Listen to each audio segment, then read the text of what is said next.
middle of the desert, so there was nobody around, very quiet. Quite a good place actually, very quiet, good place for meditation. So it's a desert monastery. Yes, desert. Yeah, there's not much trees, so there are not that many trees, so the abbot have to plant a lot of trees, and they I have see. people come and care for it. But I think he ended up doing a lot of it too, because it's hard to recruit monks over there. And then I think from that what to another what, that's the first one. I want to get it right, but I think it's Ajahn Sumaya Swat. I'm not sure. That is Ajahn Jeff's uh, a teacher too.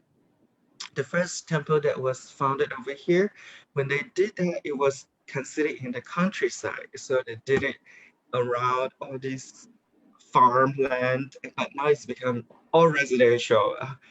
So it became very busy, and that's why they found another place that's a little bit further. Two Okay. places actually. Mm. All right. Okay, is there more people streaming in?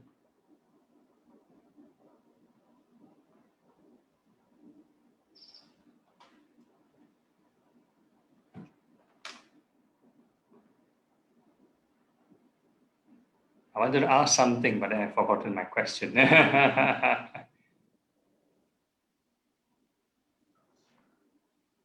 yeah, how many monks are there in the Wat Santi? But Santi, they say they usually have five, but now they're only three. Oh, okay. Mm. Oh, three. Then, oh, they can think they can skip most of the Patimokkha sessions. Yeah, you need 4 months to do the Patimokkha. Is that the one that's every 2 weeks? Yeah, correct. Yeah, you need to chant the 227 precepts. So now they can just do a shorter version, just declare, and then that's it. The abbot was telling me that he's desperately trying to recruit more um, younger, because he's in his 80s. He was a radiologist, and then he become monk when he turned 60, I want to say. And then he wanted to recruit it from Thailand, but he wants to find somebody who can speak English so they can basically preach. The other two monk, one is completely Thai speaking. The other one is somewhat weak, so he needs somebody there. So See. Okay. All right. Okay. So now it's 8:30. We let Terence do the intro. Thank you, Bate. Suki Hutu and good evening, everyone. Happy Chinese New Year to you. Welcome to MSBS Weekly Guided Meditation by Phra Goh. Today is 16 February 2021. Skip this. MSBS is fortunate to have with us Bhante Adhibalo, popularly known as Phra Goh. Bhante was born on July 14, 1985 and had his bhikkhu ordination into the Theravada tradition of Thai Dhamma sect at Santi Forest Monastery, Johor, Malaysia in 2008. Bhante is currently the Vice President of Wat Palelai Buddhist Temple, Singapore. Today, the guided meditation is based on Maha Satipatthana Sutta. Bhante will be leading the homage to the Buddha and taking of 5 precepts for Buddhists. Now let us compose our mind and put our palms together and welcome Bhante. Bhante. All right. Thank you, Terence. So now we shall start with the introduction chant. Yeah, opening chant, homage. Namo tassa bhagavato arahato samma sambuddhassa. Namo tassa bhagavato arahato samma sambuddhassa. Namo tassa bhagavato arahato samma sambuddhassa. three refuges. Buddhang saranang gacchami, Dhammang saranang gacchami, Sanghang saranang gacchami, Dutiyampi Buddhang saranang gacchami, Dutiyampi Dhammang saranang gacchami, Dutiyampi Sanghang saranang gacchami, Tatiyampi Buddhang saranang gacchami, Tatiyampi Dhammang saranang gacchami, Tatiyampi Sanghang saranang gacchami. 5 precepts. Panatipata Veramani Sikkhapadang Samadhiyami, Adinadana Veramani Sikkhapadang Samadhiyami, Kamesu Michachara Veramani Sikkhapadang Samadhiyami, Musawada Veramani Sikkhapadang Samadhiyami, Surameraya Majapamadatthana Veramani Sikkhapadang Samadhiyami. Sadhu, sadhu, sadhu. Okay, so good evening, everybody, and welcome to the probably how many lessons really? 7th, yeah, the 7th lesson of this Maha Satipatthana Sutta, and also Happy Chinese New Year to all the participants. And we shall start, or rather continue, with where we left off on the last segment of this Dhamma Nusati, mindfulness of the Dhamma, or mindfulness of the phenomenon. So we already talked about the 4 Noble Truths halfway, so we are at the first Noble Truth.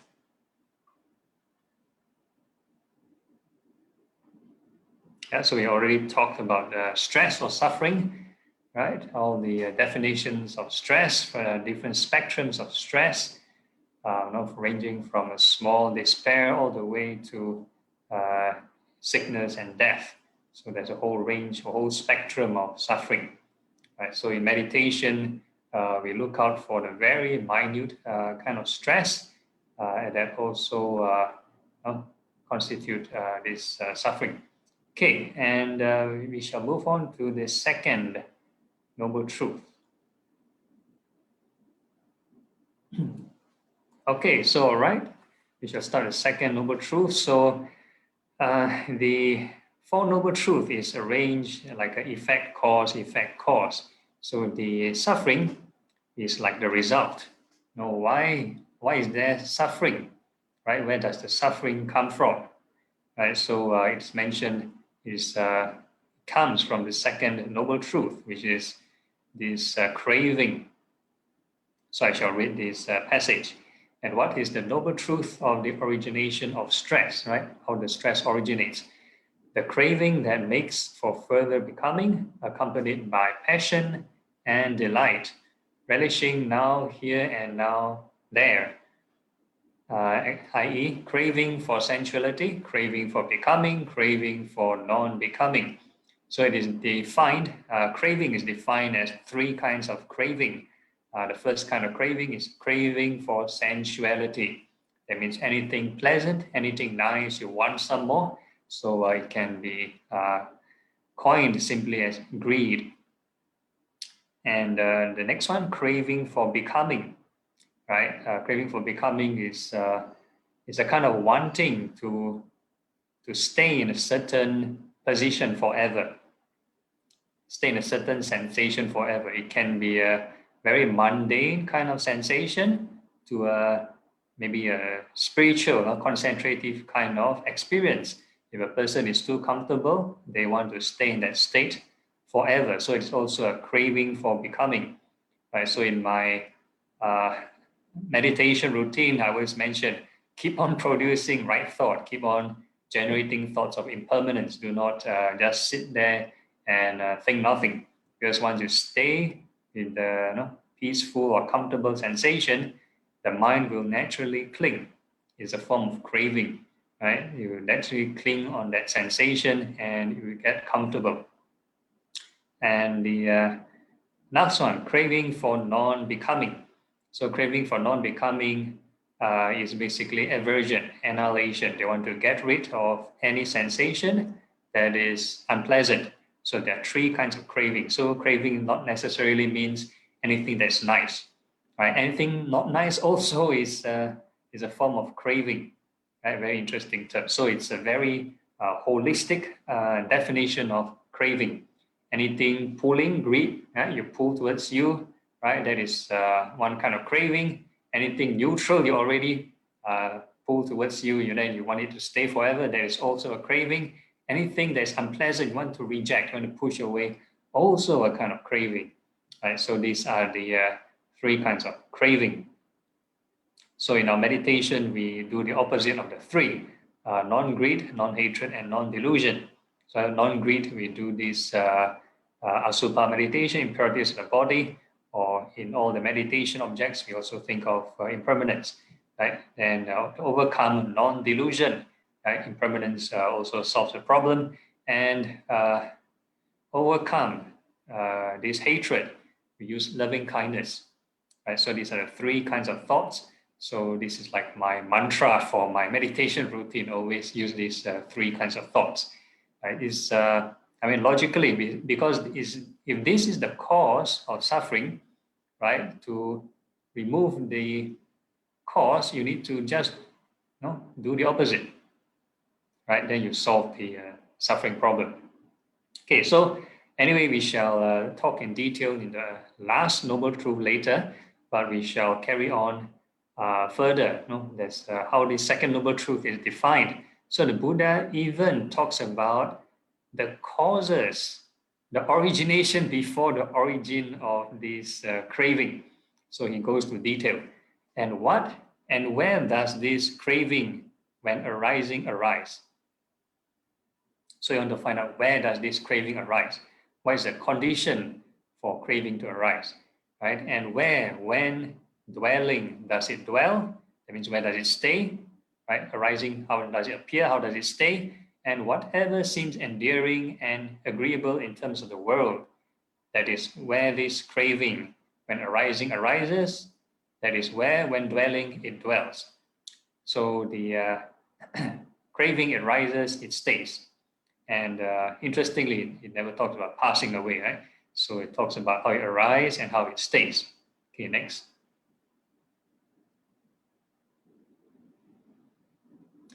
Okay, and what seems endearing and agreeable in terms of the world? Okay, so what makes you agree? What makes you cling? What makes you have craving? Okay, so the eye. So it talks about the organ. The eye organ seems endearing and agreeable in terms of the world. That is where this craving, when arising, arises. That is where, when dwelling, it dwells. So it's a two-way kind of definition. We can look on further for the two definitions. So the first definition would be, we treasure our body. So of course we like our eyes, right? We nobody wants to harm and injure our eyes.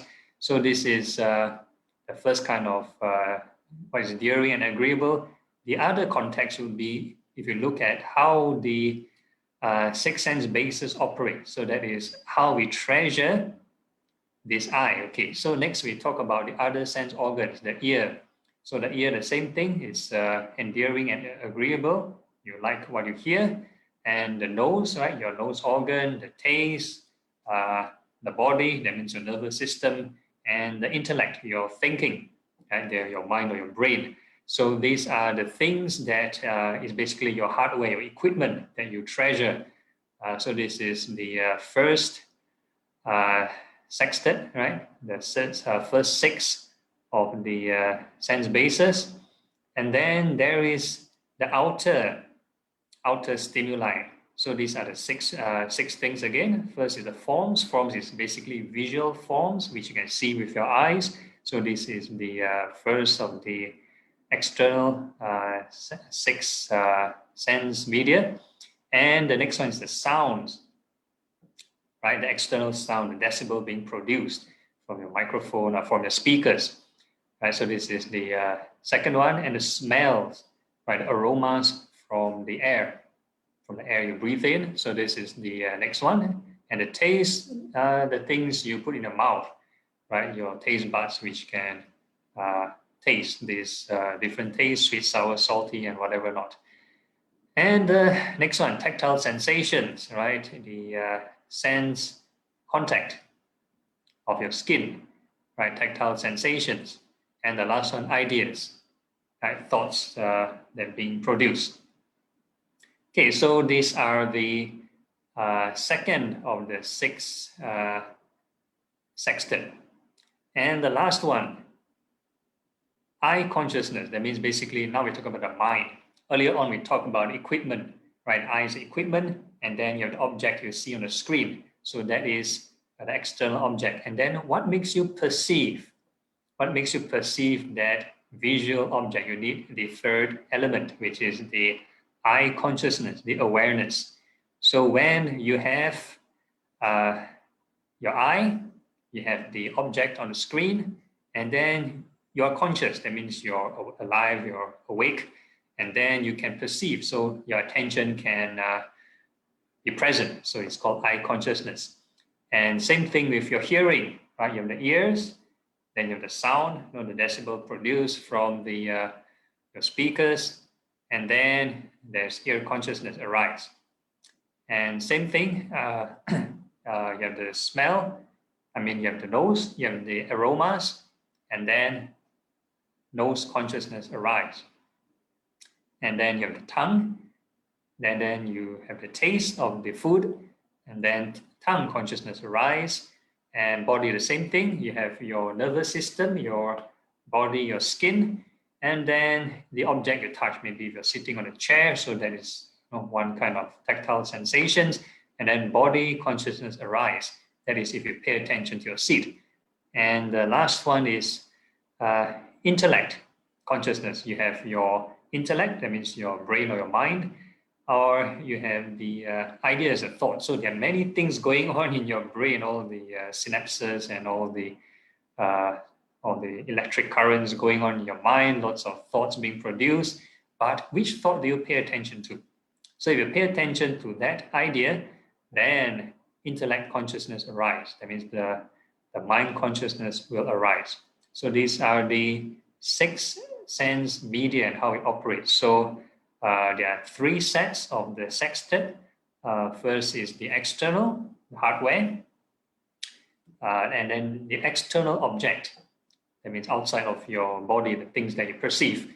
And the last one, which is your mind, the perception itself. So these are the three sets of the sextet. Okay, next.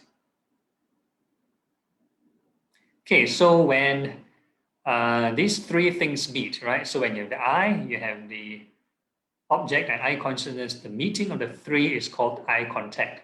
So similarly for hearing, you have the ear, you have the sound, and your ear consciousness arises is called ear contact, right? When the meeting of the three, so same thing, nose contact, tongue contact, body contact, intellect contact. All these are endearing and agreeable, and then this craving will arise, it will dwell. And what happens after contact? When you have contact with an object, feeling will arise. So we talk about feelings. Feelings, there are three kinds of feelings: pleasant, unpleasant, or neutral, right? So feeling is born from eye contact. Whatever you see on the screen, you might find it pleasant, unpleasant, or neutral. Same thing for your hearing. Same thing with your nose, tongue, body contact, and also intellect contact. Whatever thoughts you produce, you might agree, you might disagree, right? So these are the things that we will find it endearing. You think this is a sense of self, sense of I. These are my thoughts. These are my sensations, my feelings, my experience of the world. So you take it a sense of self. So these are endearing. And the next one, perceptions of form. So this one goes in detail. Yeah. So perceptions of sound, perceptions of smell, perception of taste, perception of tactile sensation, perception of ideas. So we covered about the 5 aggregates. So perception is basically how you cognize things based on your memory. What kind of label, whatever you learned from the past, whatever memory you learned before, you will name an object. You give a name to an object. So if you look at a screen, right, with your eyes, you give names to the equipment, to the visual object on the screen, so on and so forth. So similarly, the hearing, why you can understand what I'm talking about is because of perception. And similarly for the rest of the senses. And the last one, intention. Intention for forms, intention for sounds, intention for smell, intention for taste, intention for tactile sensations, intention for ideas. So intention is the thought being produced. So this intention is very close to generating this craving. Okay, so after feeling, then we talk about craving next, when we talk about dependent origination. Okay, next. So once we have the intention, then next is craving. So intention is about good intention or unwholesome intention. So in this case, we talk about this unwholesome kind of intention, greed, hatred, and delusion. So when we perceive an object, it is our natural default programming to produce craving, right? It requires lots of effort to think of wholesome thoughts. When we are just relaxing and doing nothing, even enjoying our senses, to a normal person, or let's say a non-Buddhist even, they might think, hey, you never harm anybody, right? So this is, no, that's not evil. But in our Buddhist context, as long as it generates desire, these 3 kinds of craving, greed, hatred, and delusion, even if you're relaxing at home, maybe watching a movie, enjoying some music, right? So that is a form of craving for form, sounds, smells, taste, tactile sensations, craving for ideas. So the new year, I believe maybe a lot of you eat the bakwa and all those Chinese New Year dishes, right? So if there's no right mindfulness, naturally craving will arise. So this is a default programming. Okay, so what happens next? Thought directed at forms, thought directed at sounds, thought directed at smells, thought directed at taste, thought directed at tactile sensations, thought directed at ideas. And then once you have craving, then the next one in the dependent origination is talking about clinging. So it requires 2 more kinds of thought processes. So you have thoughts, and then the next one is evaluation. So evaluation of forms, evaluation of sounds, evaluation of smells, taste, tactile sensations, evaluation of ideas, seen, endearing, and agreeable in terms of the world. That is where this craving, when arises, when that is where, when dwelling, it dwells. So whatever or wherever the mind is paying attention to, it is subject to this craving, subject to this origination of stress, subject to desire. So this is what the second Noble Truth is talking about. And we shall move on to the third Noble Truth. Okay, so the third Noble Truth is talking about the opposite. So we talked earlier on, the second Noble Truth talk about the origination. So this is the third Noble Truth is talking about the reverse order. So it is saying that if desire can arise, it can also cease. So this is the passing away. Right, talk about arising of desire and how does it be abandoned. Okay, so I shall read the passage. And what is the noble truth of the cessation of stress? the remainderless fading and cessation, renunciation, relinquishment, release, and letting go of that very craving. Right, so a lot of times people think meditation, just sit down, relax, and just do nothing. So that is relaxation, right? So if you do not have the right method, most people will end up clinging of this craving for becoming. Right, it requires a lot of thoughts of renunciation and relinquishment. So that's why in meditation it's called mind training, not mind resting. So if it's mind resting, everybody is very good at mind resting. So this is what we do before we go to sleep. Before you go to sleep, we are supposed to not think, not do anything. That's why we can settle down and rest. Right? If we are too active, we cannot sleep. Right? If let's say we use a handphone or do some work, then we have trouble settling down. Right? But if we calm down and just relax, naturally can sleep. So this is the thing about relaxing. Okay, and where when being abandoned is this craving abandoned? And where when ceasing does it cease? Wherever it seems endearing and agreeable in terms of the world, that is where when being abandoned, this craving is abandoned. That is where when ceasing it ceases. Right, so it is saying that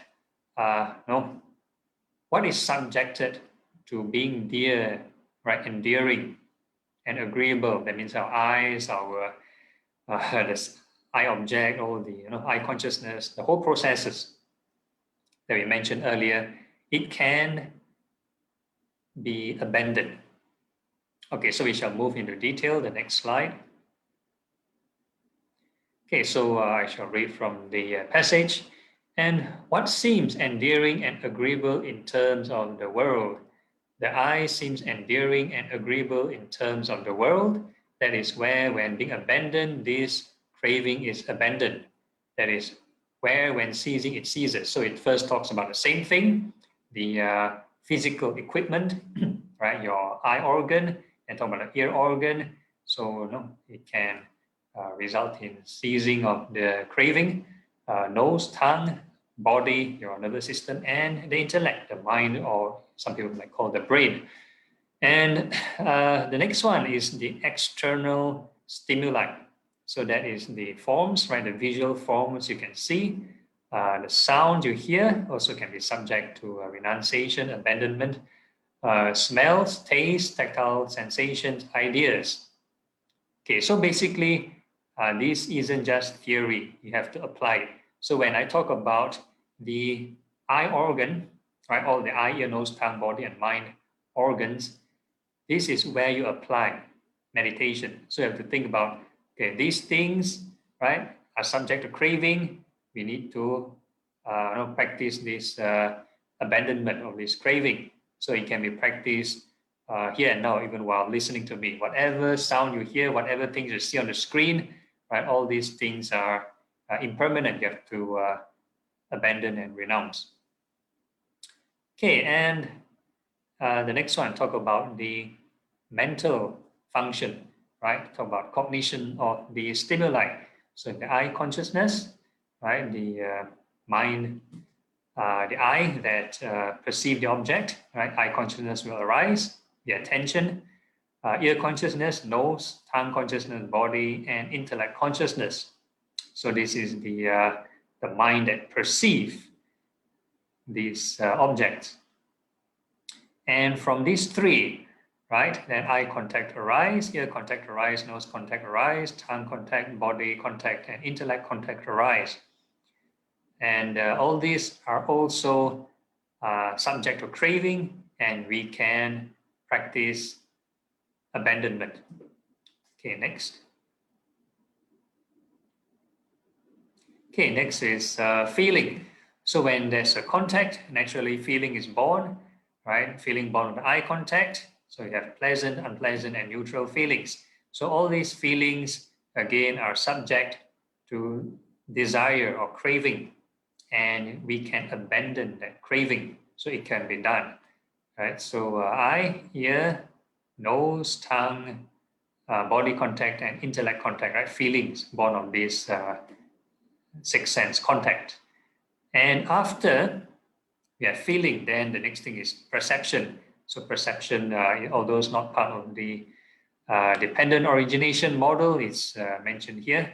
So perception is the labels again you give to the forms, your memory, right? Labels to the form, labels to the sounds, smells, taste, tactile sensations, and ideas. So these are also subject to craving, and it can be abandoned. And the next one is intention. Right? Intention is the thought being produced. So this intention, again, we call it generating new karmas. In the last year's series on karma, the topic on karma, we talked about the Four Noble Truths. So the intention we generate to create new karma, so that is producing this suffering, producing this craving. So intention for forms, intention for sounds, smells, tastes, tactile sensations, and intention for ideas. So when we generate intention, either positive intention or negative intention, so that will produce karma. So when we have this intention produced, naturally it will habitualize as craving. It will develop into craving. It's a kind of addiction. So craving for forms, craving for sounds, smells, craving for taste, tactile sensations, and ideas, even the thoughts. So when there is craving, that means it is also possible for it to be abandoned. Okay, next. And the last one, directed thoughts directed at forms, thought directed at sounds, smells, tastes, tactile sensations, and ideas. So all these are also subject to craving, and it also can be abandoned, right? And once we cling on something, then the thoughts and evaluations basically, if let's say you fantasize or you have hatred or aversion, so it's more thoughts being produced after that. So it's kind of snowballing of the thought process. So evaluation of forms, sounds, smells, taste, tactile sensation, evaluation of ideas, right? All these are endearing and agreeable in terms of the world. That is where, when being abandoned, this craving is abandoned. That is where, when ceasing, it ceases. Right? So this is the noble truth of cessation of stress. So we shall cover the second and third noble truth for today. So normally in the standard Buddhist classes, we don't talk in detail, the second and third noble truth. So in the Maha Satipatthana Sutta, it gives a lengthy explanation in terms of the dependent origination. All right, so I shall stop for now, the theoretical kind of sharing, and we shall open the floor for any questions.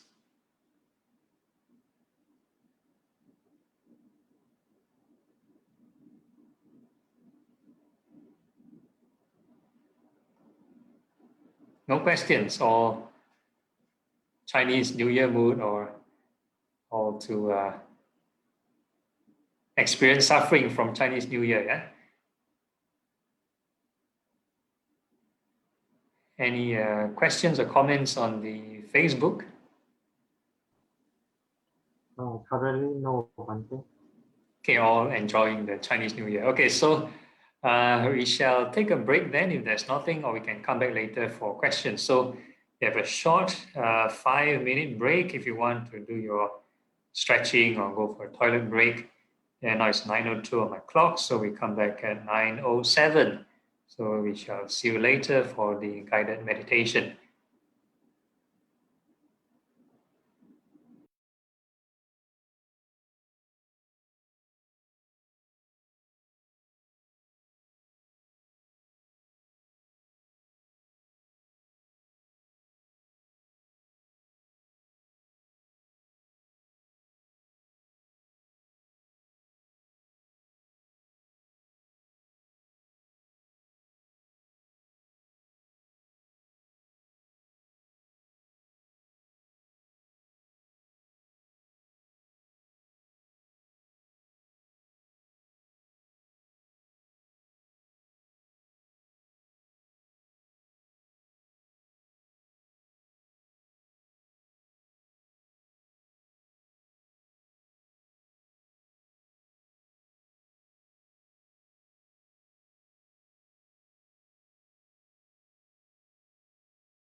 Okay, is everyone back?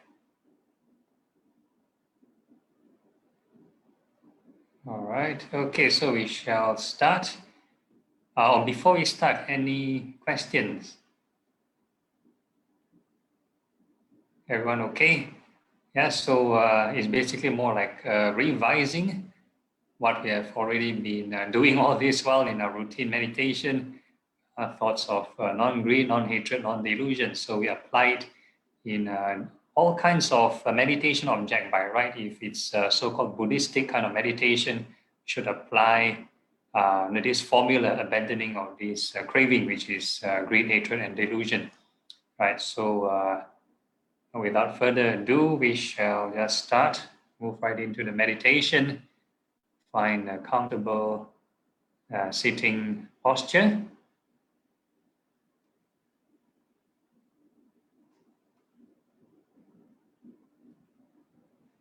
Make sure your back is upright.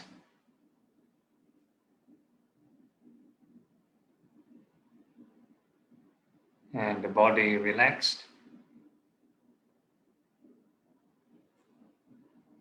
And we can start off with the body kind of contemplations. So we're going to first visualize the hairs. We're going to wish the hairs well and happy.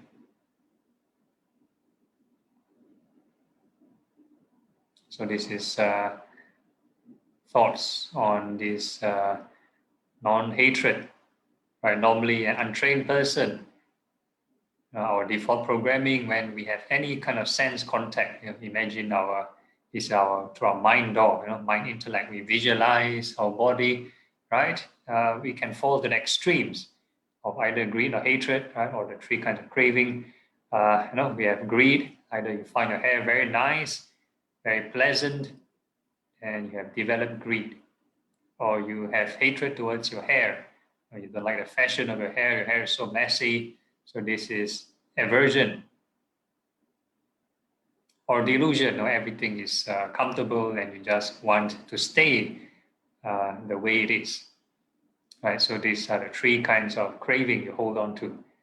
And what we do, right, we produce the right thought. We're going to wish the hairs well and happy, thoughts of non-hatred.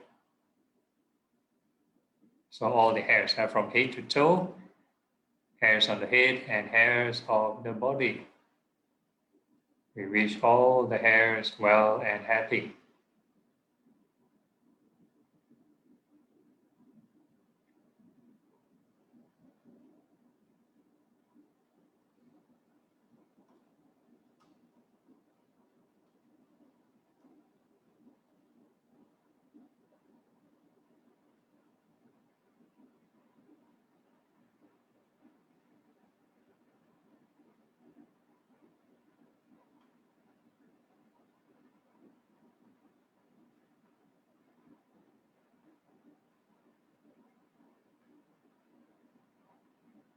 And all these hairs are subject to birth, aging, sickness, and death. So we're contemplating on impermanence.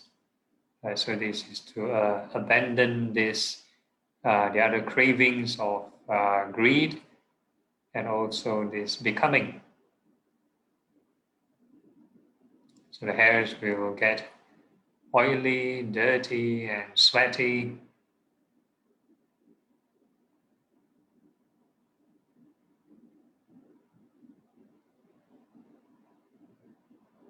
And they grow long and they turn gray or white.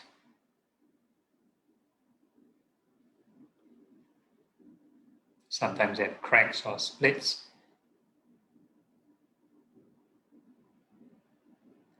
And eventually they will drop off and they'll fall off. So the hairs go through this birth and death all the time.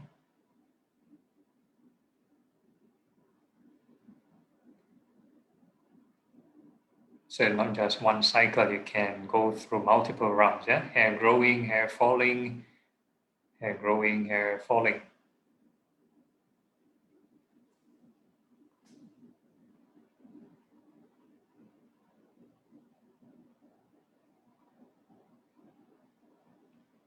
So if you've done it correctly, you applied this the lotion of loving kindness, and then the followed by impermanence. This craving should be reduced, and there should be a difference in the state of mind before and after producing right thought, or before when there is craving and after when craving is lessened.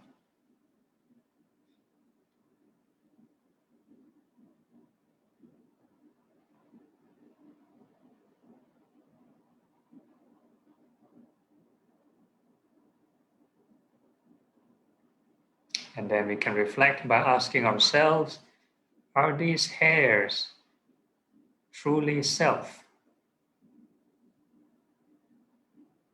Can you tell the hairs not to go through this birth and death?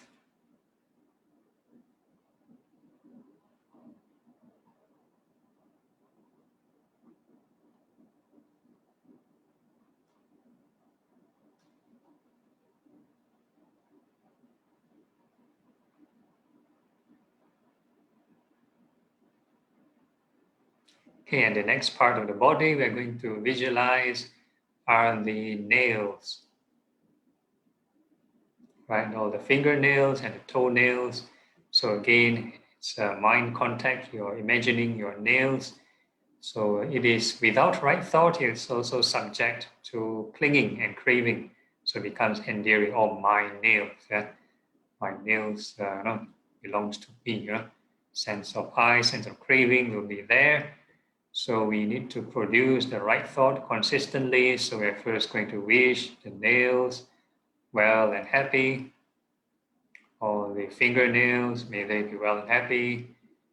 And all the toenails, may they be well and happy.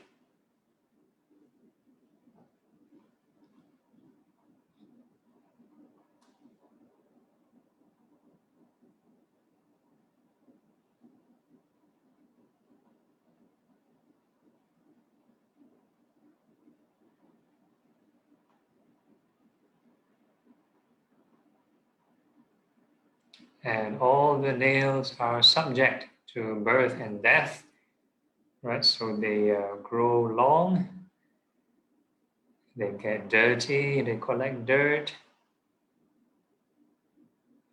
change in color. Sometimes due to external conditions, or sometimes due to sickness or malnutrition. And they go through wear and tear, scratches, cracks, and sometimes they even chip off. Every time you scratch on something hard, some of the nails, they'll fall off. Or we also trim our nails, yeah? So the nails, they drop off. So you can think of the cycle, nails growing and falling, growing and falling.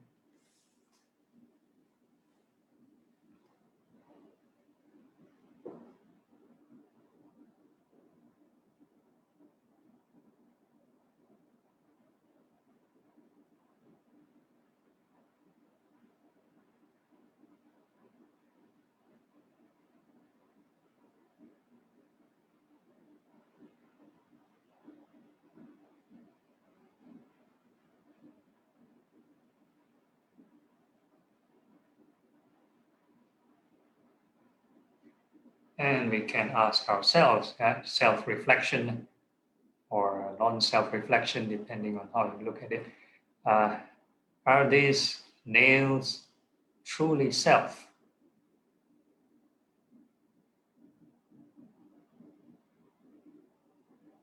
Can we tell the nails not to go through this birth and death?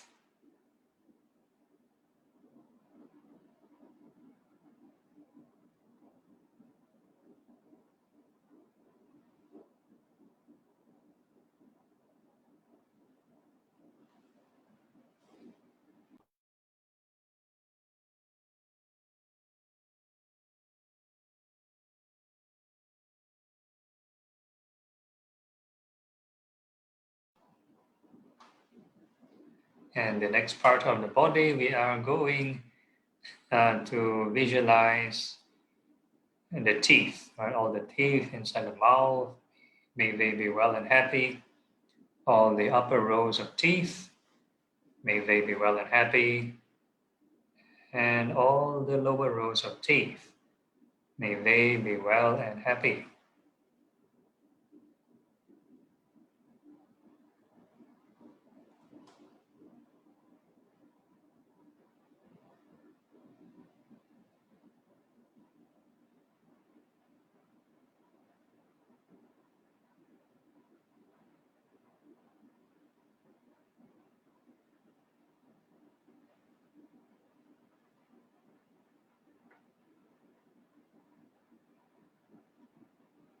And all these teeth are subject to birth and death. Right? They change in shape and size over the course of time. Right? Then they get dirty, change in color. All the plaque build up and turns yellowish, turns brown, and all the decaying turns black. Start to have tooth cavities, and the teeth will get loose and shaky. And eventually they will fall off.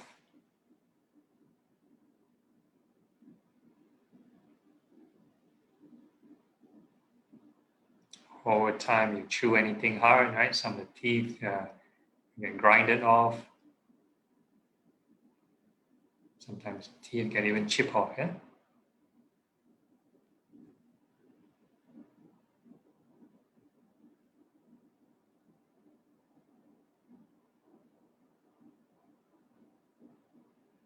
And then we can ask ourselves, are these teeth truly self? Can we tell the teeth not to go through this birth and death?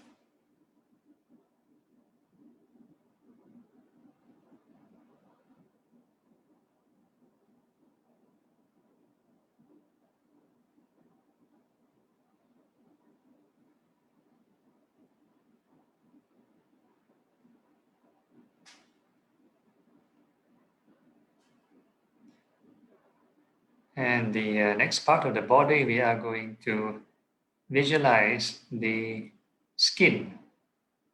Right, so we're going to wish all the skin well and happy from head to toe, skin that's surrounding the whole body.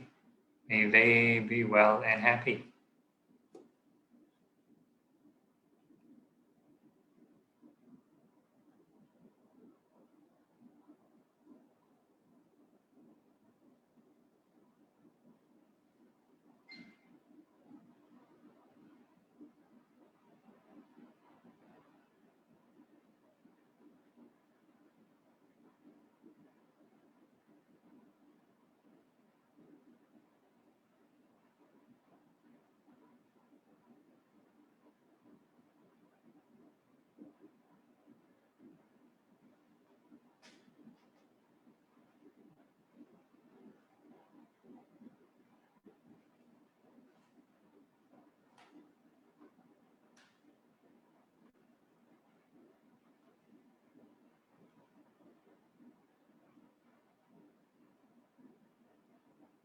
Okay, and all the skin are subject to birth and death. So the skin gets oily, sweaty, dirty. So we talk about oil and sweat. There's more than 5 parts of the body already. And right, the skin will get old and wrinkled.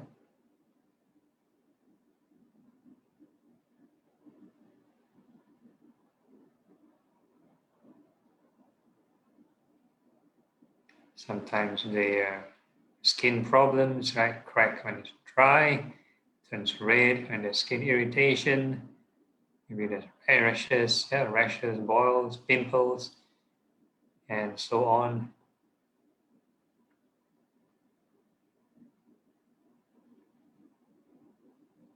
and the skin will eventually fall off. All the dead skin, every time we rub our skin, some of the dead skin, they fall off. Every day there are lots of skin falling off. So the skin growing, skin falling, skin growing, skin falling.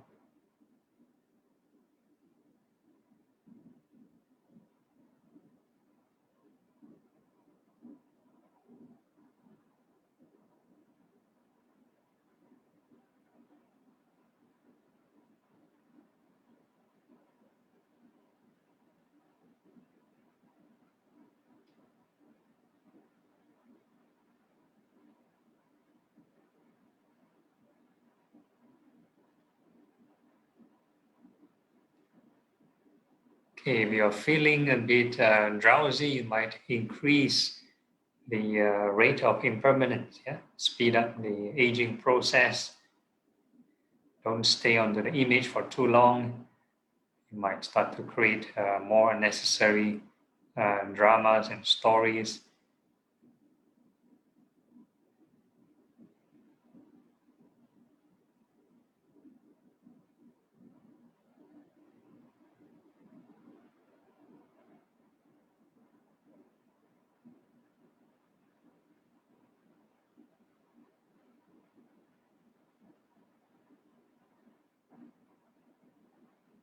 And then we can ask ourselves, are these skin truly self?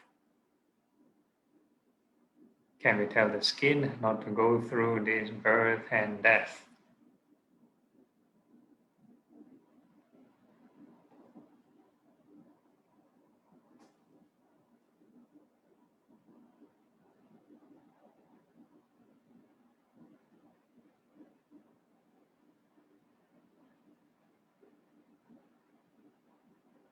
Okay, next we are moving on to the sense of touch, right? We have different sense organs. Earlier on, we used the visualization. There's the mind door. It's kind of imagination. So now we are using the sense of touch, the body door consciousness. So we're just basically feeling the breath. Feeling the breath. So it's we're going to restrict to one small area first, below the nostril, above the upper lip. So we contain the attention to one small area. So we're just going to feel the air contacting the skin and we breathe in and out. No need to feel the rest of the body. And we try to ignore other sensations or other stimuli as much as possible. Maybe except for my instruction,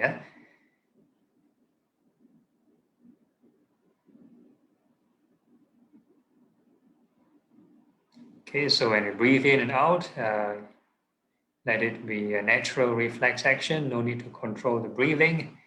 No need to visualize anything. That is using the other sense door. We're just using the sense of touch. So whenever there's an inhalation, the same thing. We wish the breath well. Exhalation, we wish the breath happy. Apply right thought to start the unclinging process.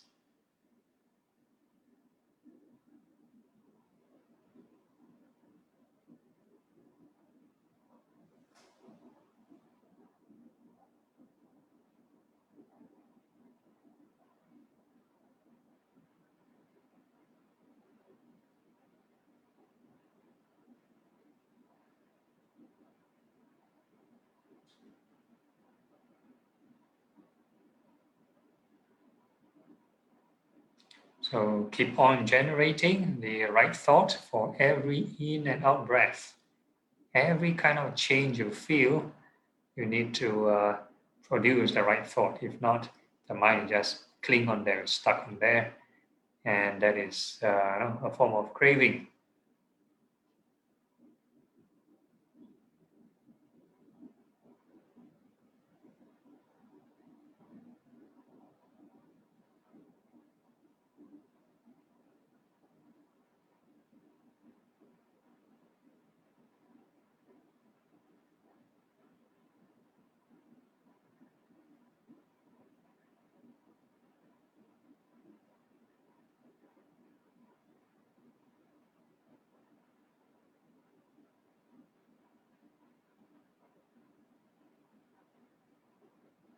So we produce right thought, that is actually right intention or right positive karma, wholesome karma.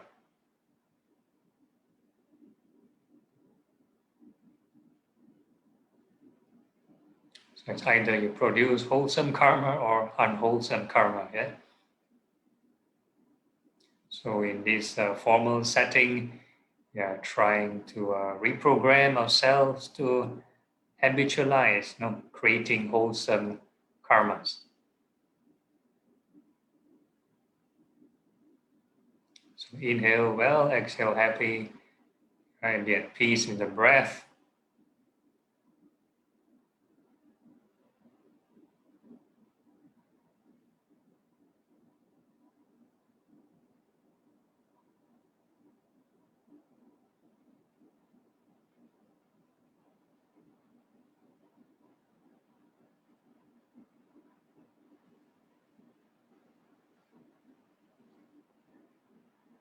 So if you plant positive seeds, and the effects will be this calming down the mind.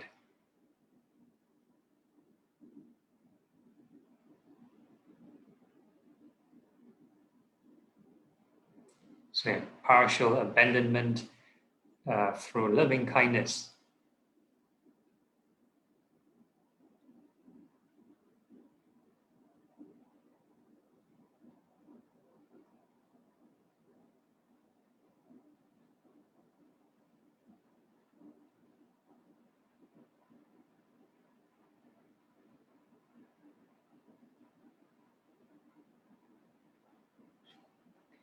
Once the seeds of loving kindness are ripened, then we can apply the other right thought, right? Planting other seeds of its impermanence. So this is the non-craving, non-greed, and non-delusion. So when inhale, exhale, there's always rising and passing away. So when we breathe in, there's a rising, passing away of the in-breath. When we breathe out, rising, passing away of the out-breath. So you can use whatever labels you wish, impermanence, birth and death, arising and passing. The whole idea is keep on generating these thoughts for every in and out breath, so that you create enough of this wholesome karma to produce this detachment.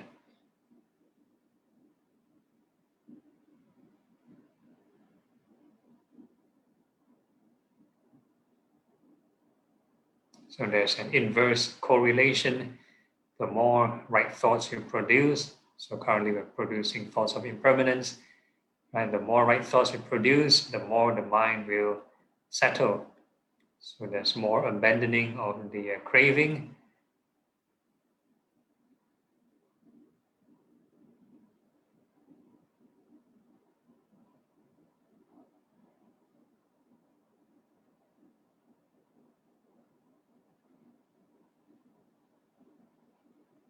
So the objective is to find out, right, where does this craving arise?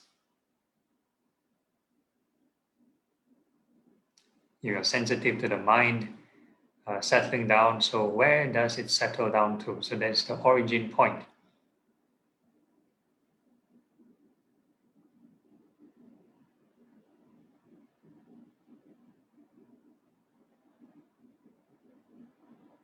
So you need to keep generating the right thought to have the mind continuously settling down.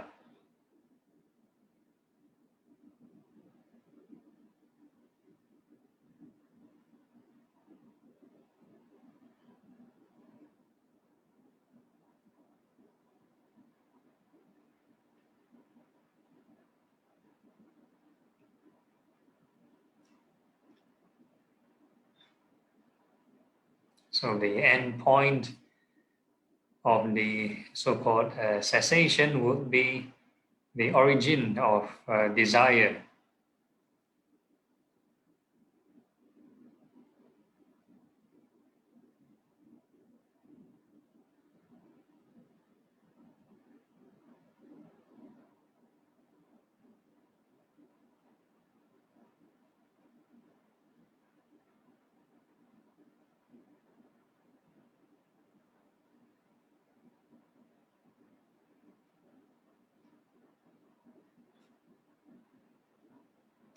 Okay, then we are changing to a different mode with one small area, right? You may not be able to get the bigger picture, or if we can handle one small area, right now we should tackle the bigger picture. So now we are going to start to feel the entire body from head to toe.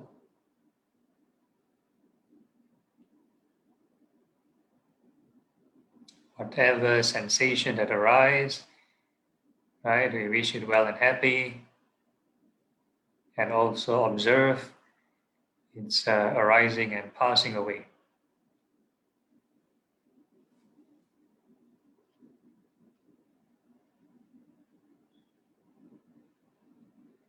Any kind of sensation, right? Can be tension in the body, itchiness, pain, maybe heartbeat, whatever it is. Any kind of change, any kind of movement, then you wish it well and happy. And also think of impermanence.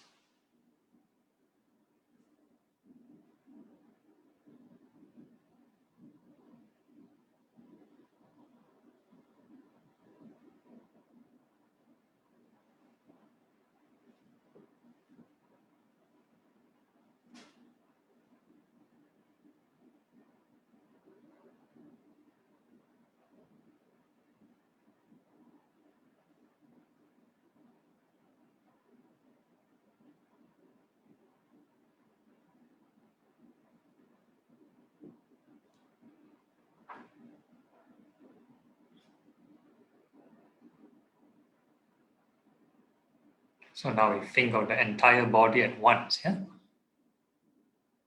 So we've already extended the perimeter of the mind, make it less restricted.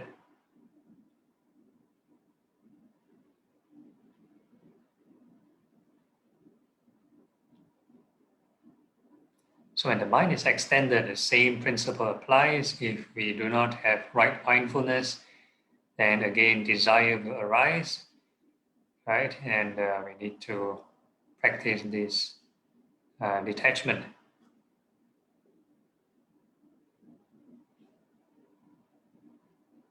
So the Four Noble Truths is applicable in whatever state of mind or whatever kind of meditation.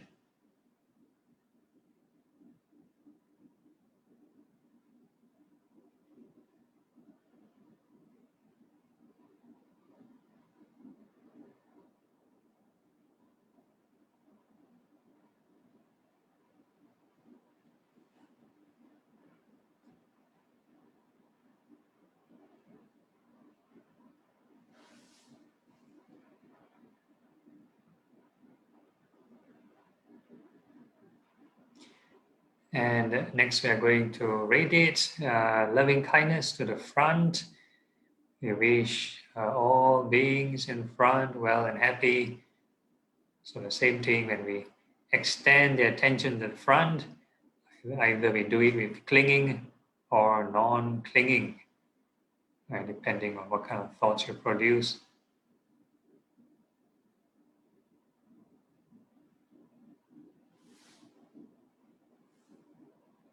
And we come back to ourselves, and then we wish all beings behind well and happy.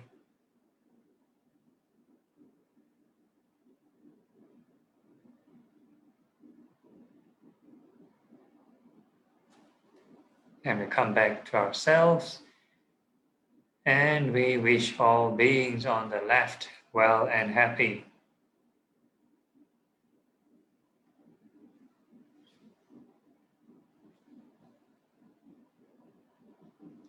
And we come back to ourselves, and we wish all beings on the right well and happy.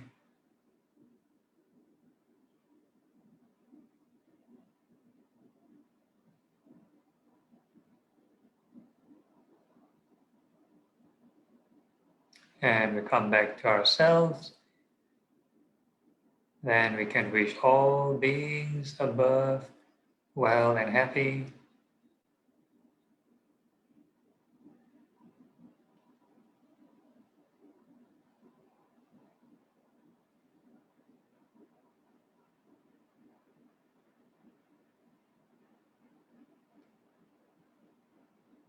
And we come back to ourselves, and we wish all beings below well and happy.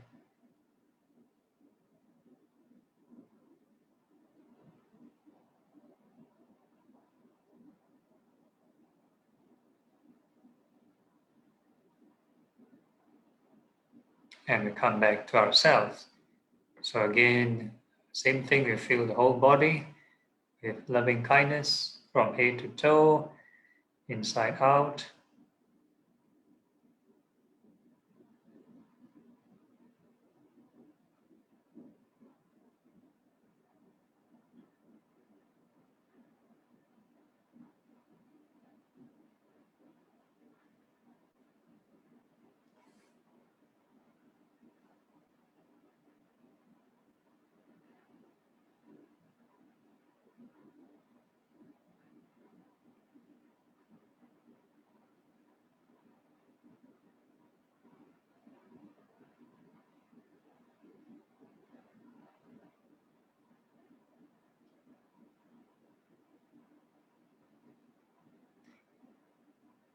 Okay, and eventually we are going to extend the mind to all directions. So we're going to wish all beings well and happy, right? All beings in the entire universe.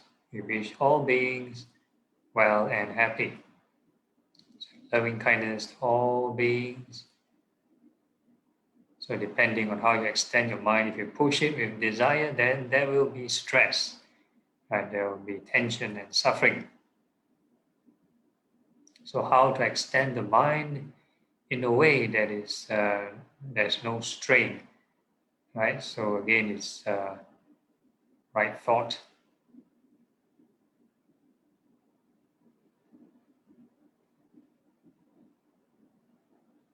Requires impermanence, requires detachment.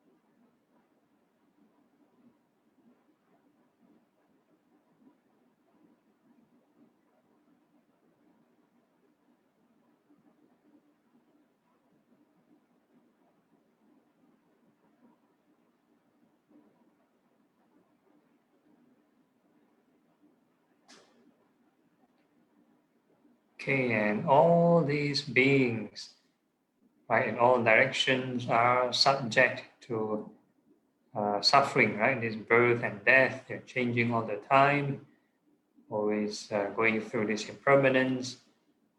So we wish them, may they be free from suffering.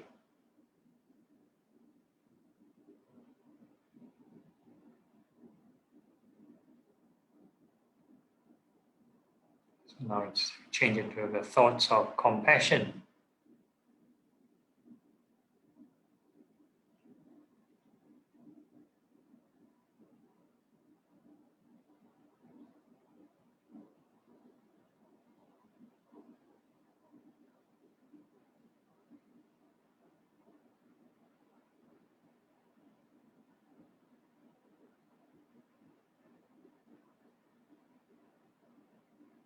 So please do not zoom in on any, let's say, particular being and one aspect of suffering, right? Just continuously observe impermanence.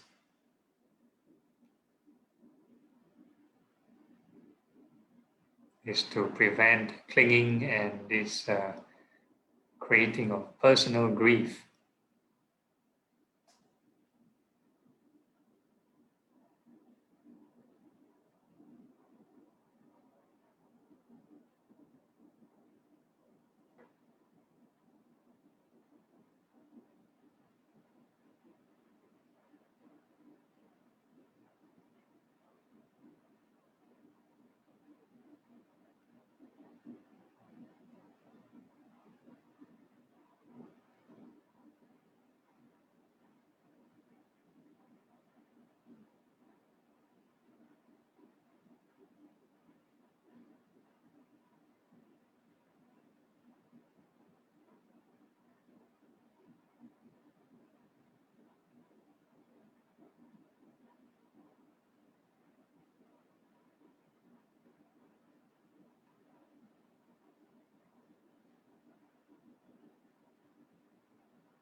Then we move on to the other immeasurable state on appreciative joy.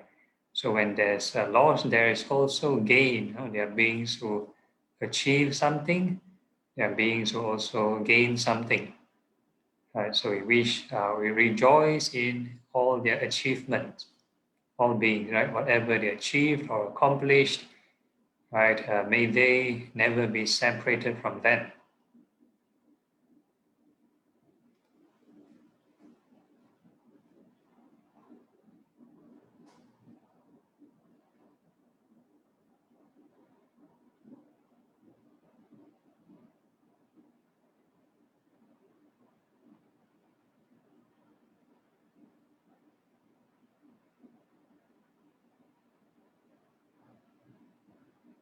Again, do not zoom into any specific story in your mind. Keep on generating thoughts of impermanence.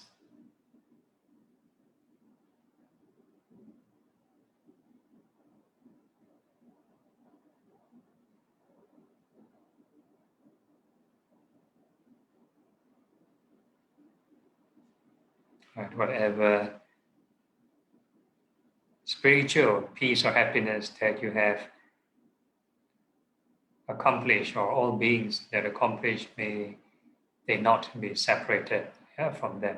So this can be done through contemplating on impermanence.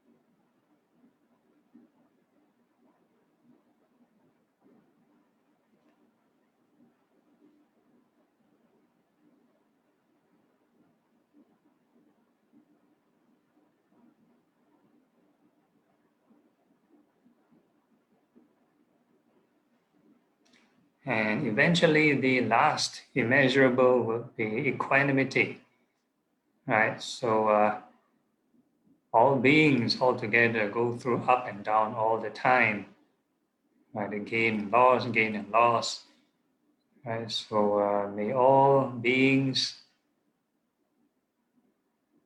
right, have an equanimous mind. All beings are subject to karma. born of the karma, related to the karma, and has karma as their arbitrator, right? Judge and executioner. Whatever good and bad, right? We reap what we sow.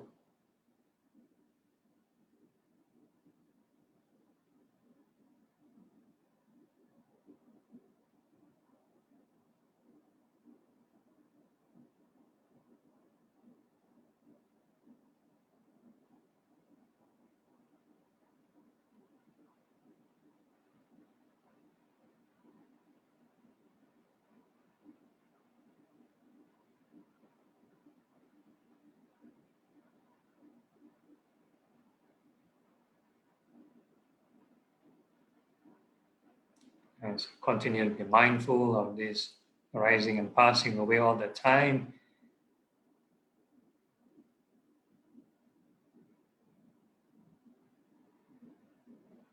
All the good and bad karmas, basically intention, yeah?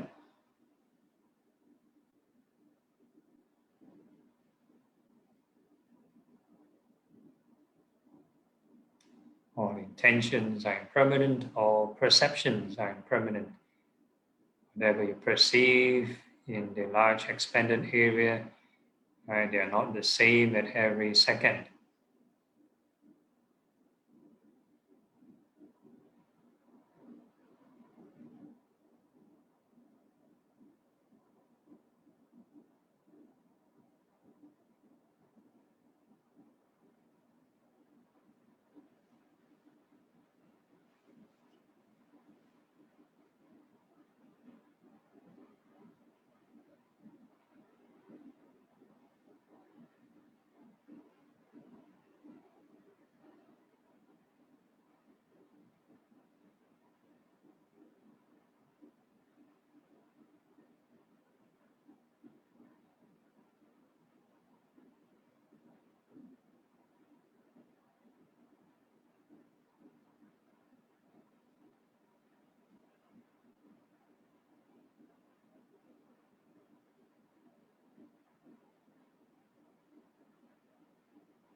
Okay, so we can change the mode of operations now. So we are going to let the mind be freestyle.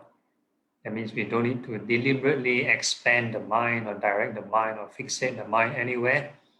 Right? Let the mind autopilot, let it roam freely around by itself. So now we are supposed to observe the 6 sense bases, eye, ear, nose, tongue, body, and mind. So when your attention sort of move around naturally by itself without deliberation, I observe how these sense contact, sense impressions, right, whether it generates desire and how does it, how is it detached, yeah?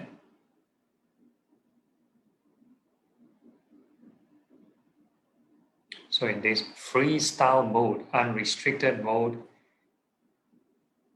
again, two things, or the two possibilities. First is you react with your sense stimuli, with greed and hatred, which is craving, or you can choose to apply right thought, observe impermanence, which is detachment. So these are basically two possibilities.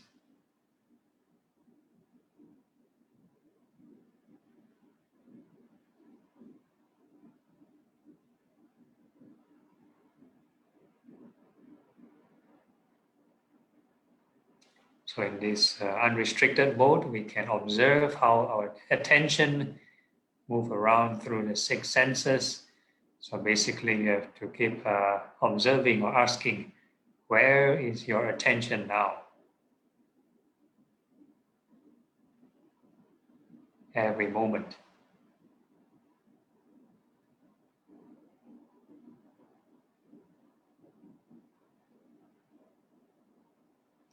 Which of the senses are you using at the moment?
So you can observe the impermanence of the attention or the intention or perceptions or feelings, yeah? Just take any one of them. All is being encompassed by this attention.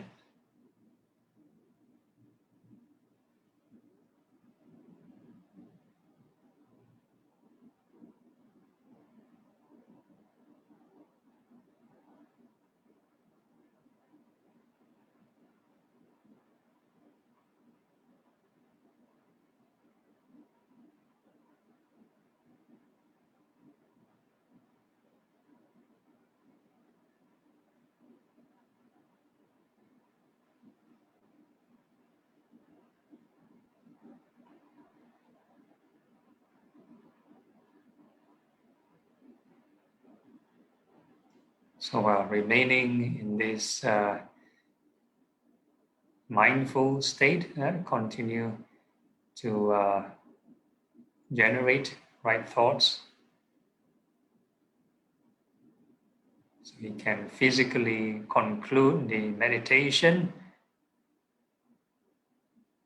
but mentally we still have this right mindfulness. Right, so even if you open your eyes, you still have your six senses, right? You close your eyes and sort of meditate formally. Also, you have these six senses, and also subject to clinging, subject to desire. Open your eyes, also subject to desire, right? So it's about practicing every moment.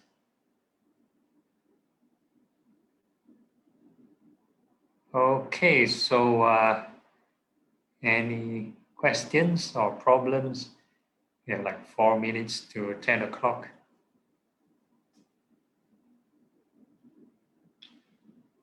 You can see we're actually repeating the same routine over and over again, but I'm just synchronizing the different the theoretical aspects into the meditation, so that at least you can view it from different angles. Again, it's a different perception.